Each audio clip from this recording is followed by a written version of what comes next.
Hello दोस्तों, स्वागत है आप सभी का इलेक्ट्रॉनिक प्रोजेक्ट वर्कशॉप की एक नई वीडियो में। क्या आपने कभी सोचा है कि मोबाइल चार्जर या टीवी के अंदर वोल्टेज कंट्रोल कैसे होती है? अगर ज़्यादा वोल्टेज आ जाए तो सर्किट जलता क्यों नहीं है? आज की इस वीडियो में हम यह जानेंगे कि एक छोटे से इलेक्ट्रॉनिक पार्ट के बारे में जो पूरी सर्किट को बचा लेता है, और उस कंपोनेंट का नाम है जेनर डायोड। जेनर डायोड क्या होता है? जेनर डायोड एक खास प्रकार का डायोड होता है।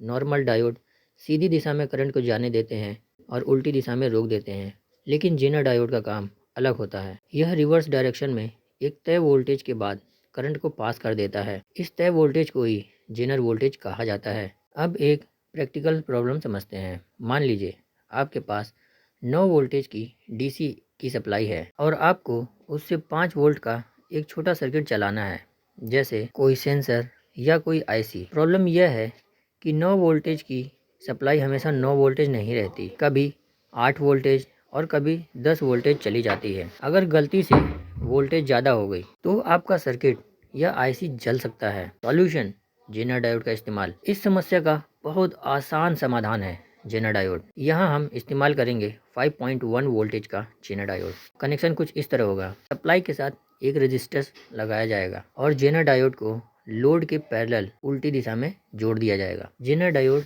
काम कैसे करता है? जब इनपुट वोल्टेज 5 वोल्टेज से कम रहती है तब जेनर डायोड कुछ नहीं करता, यानी ऑफ रहता है। जैसे ही वोल्टेज 5.1 वोल्ट से ज़्यादा जाती है, जेनर डायोड तुरंत ऑन हो जाता है। अब जो एक्स्ट्रा वोल्टेज है उसे वह ग्राउंड में भेज देता है और आउटपुट वोल्टेज को लगभग 5 वोल्ट पर रोक देता है। मतलब साफ है, चाहे इनपुट 9 वोल्टेज हो या 10 वोल्टेज, आउटपुट सुरक्षित रहेगी। रियल लाइफ में जेनर डायोड कहाँ काम आता है? मोबाइल चार्जर में, टीवी और एलईडी पावर सप्लाई में, राउटर या मॉडेम में, बैटरी चार्जर के प्रोटेक्शन सर्किट में।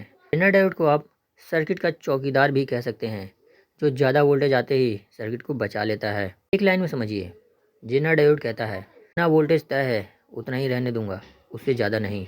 अगर आपको जेनर डायोड का इंडस्ट्रियल यूज़, थ्योरेटिकल नॉलेज अच्छा लगा हो तो इस वीडियो को ज़रूर लाइक कीजिएगा। अगर आप किसी सर्किट डायग्राम में इसका प्रैक्टिकल यूज़ देखना चाहते हैं या फिर कैलकुलेशन वाली वीडियो चाहते हैं तो कमेंट में जेनर ज़रूर लिखिएगा। नेक्स्ट वीडियो में किसी और जानकारी के साथ।